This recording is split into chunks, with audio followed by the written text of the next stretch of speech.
Judges chapter 9, verses 22 through 57. Abimelech ruled over Israel 3 years.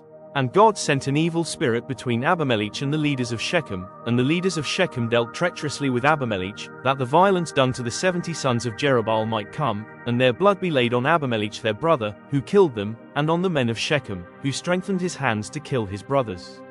And the leaders of Shechem put men in ambush against him on the mountaintops, and they robbed all who passed by them along that way. And it was told to Abimelech.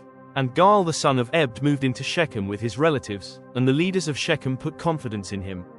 And they went out into the field and gathered the grapes from their vineyards and trod them and held a festival. And they went into the house of their God and ate and drank and reviled Abimelech. And Gaal the son of Ebed said, Who is Abimelech, and who are we of Shechem, that we should serve him? Is he not the son of Jerubbaal, and is not Zebul his officer? Serve the men of Hamor the father of Shechem. But why should we serve him? Would that this people were under my hand. Then I would remove Abimelech. I would say to Abimelech, Increase your army, and come out.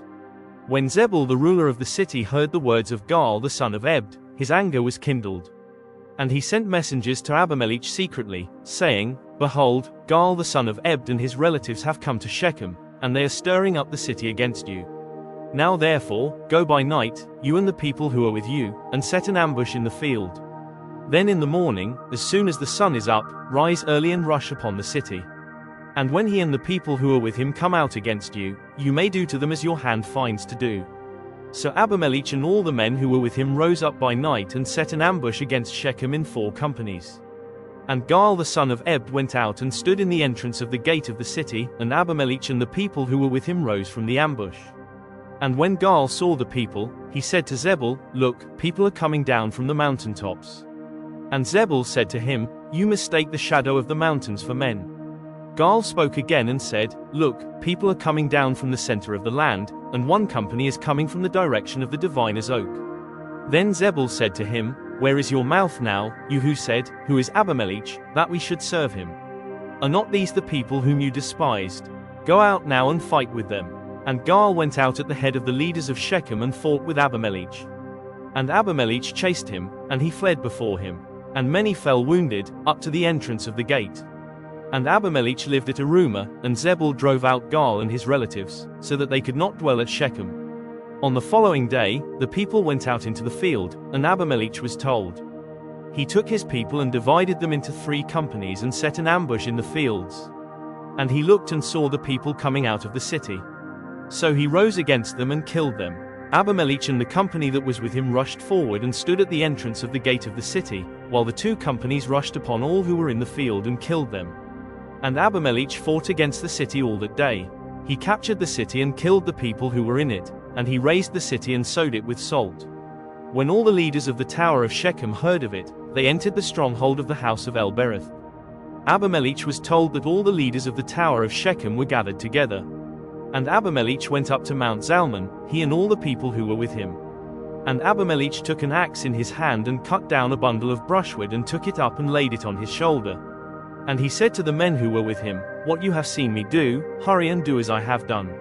So every one of the people cut down his bundle and following Abimelech put it against the stronghold, and they set the stronghold on fire over them, so that all the people of the tower of Shechem also died, about 1,000 men and women. Then Abimelech went to Thebes and encamped against Thebes and captured it. But there was a strong tower within the city, and all the men and women and all the leaders of the city fled to it and shut themselves in, and they went up to the roof of the tower. And Abimelech came to the tower and fought against it and drew near to the door of the tower to burn it with fire. And a certain woman threw an upper millstone on Abimelech's head and crushed his skull. Then he called quickly to the young man his armor-bearer and said to him, Draw your sword and kill me, lest they say of me, A woman killed him. And his young man thrust him through, and he died. And when the men of Israel saw that Abimelech was dead, everyone departed to his home. Thus God returned the evil of Abimelech, which he committed against his father in killing his 70 brothers. And God also made all the evil of the men of Shechem return on their heads, and upon him came the curse of Jotham the son of Jerubbaal. Judges chapter 10. Tola and Jair. After Abimelech there arose to save Israel Tola the son of Puah, son of Dodo, a man of Issachar, and he lived at Shamir in the hill country of Ephraim. And he judged Israel 23 years. Then he died and was buried at Shamir. After him arose Jair the Gileadite, who judged Israel 22 years. And he had 30 sons who rode on 30 donkeys, and they had 30 cities, called Havoth Jair to this day, which are in the land of Gilead. And Jair died and was buried in Kamon. Further disobedience and oppression, the people of Israel again did what was evil in the sight of the Lord and served the Baals and the Ashtaroth, the gods of Syria, the gods of Sidon, the gods of Moab, the gods of the Ammonites, and the gods of the Philistines. And they forsook the Lord and did not serve him. So the anger of the Lord was kindled against Israel, and he sold them into the hand of the Philistines and into the hand of the Ammonites, and they crushed and oppressed the people of Israel that year. For 18 years they oppressed all the people of Israel who were beyond the Jordan in the land of the Amorites, which is in Gilead. And the Ammonites crossed the Jordan to fight also against Judah and against Benjamin and against the house of Ephraim, so that Israel was severely distressed. And the people of Israel cried out to the Lord, saying, We have sinned against you, because we have forsaken our God and have served the Baals. And the Lord said to the people of Israel, Did I not save you from the Egyptians and from the Amorites, from the Ammonites and from the Philistines? The Sidonians also, and the Amalekites and the Maonites oppressed you, and you cried out to me, and I saved you out of their hand. Yet you have forsaken me and served other gods. Therefore I will save you no more. Go and cry out to the gods whom you have chosen, let them save you in the time of your distress. And the people of Israel said to the Lord, We have sinned. Do to us whatever seems good to you. Only please deliver us this day. So they put away the foreign gods from among them and served the Lord, and he became impatient over the misery of Israel. Then the Ammonites were called to arms, and they encamped in Gilead. And the people of Israel came together, and they encamped at Mizpah. And the people, the leaders of Gilead, said one to another, Who is the man who will begin to fight against the Ammonites? He shall be head over all the inhabitants of Gilead. Judges chapter 11, verses 1 through 28. Now Jephthah the Gileadite was a mighty warrior, but he was the son of a prostitute. Gilead was the father of Jephthah, and Gilead's wife also bore him sons. And when his wife's sons grew up, they drove Jephthah out and said to him, You shall not have an inheritance in our father's house, for you are the son of another woman. Then Jephthah fled from his brothers and lived in the land of Tob, and worthless fellows collected around Jephthah and went out with him. After a time the Ammonites made war against Israel. And when the Ammonites made war against Israel, the elders of Gilead went to bring Jephthah from the land of Tob. And they said to Jephthah, Come and be our leader, that we may fight against the Ammonites. But Jephthah said to the elders of Gilead, Did you not hate me and drive me out of my father's house?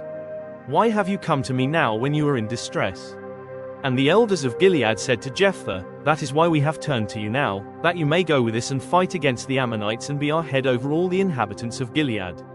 Jephthah said to the elders of Gilead, If you bring me home again to fight against the Ammonites, and the Lord gives them over to me, I will be your head. And the elders of Gilead said to Jephthah, The Lord will be witness between us, if we do not do as you say. So Jephthah went with the elders of Gilead, and the people made him head and leader over them. And Jephthah spoke all his words before the Lord at Mizpah.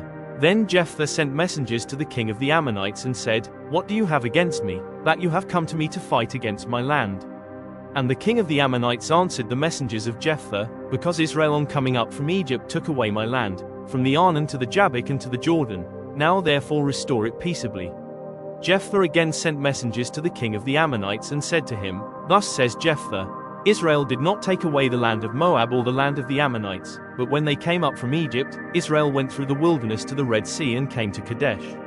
Israel then sent messengers to the king of Edom, saying, Please let us pass through your land, but the king of Edom would not listen. And they sent also to the king of Moab, but he would not consent. So Israel remained at Kadesh.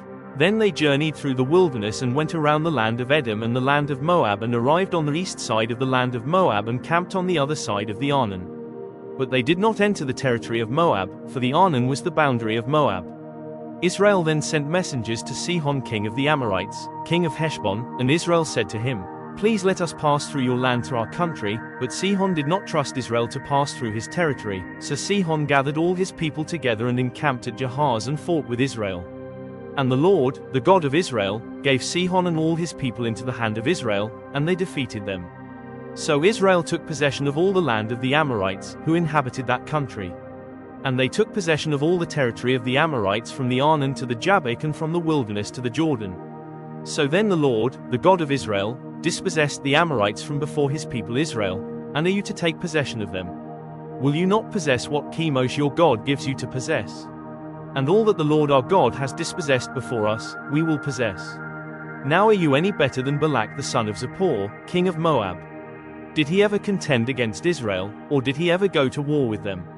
While Israel lived in Heshbon and its villages, and in Aroer and its villages, and in all the cities that are on the banks of the Arnon, 300 years, why did you not deliver them within that time? I therefore have not sinned against you, and you do me wrong by making war on me. The Lord, the judge, decide this day between the people of Israel and the people of Ammon. But the king of the Ammonites did not listen to the words of Jephthah that he sent to him.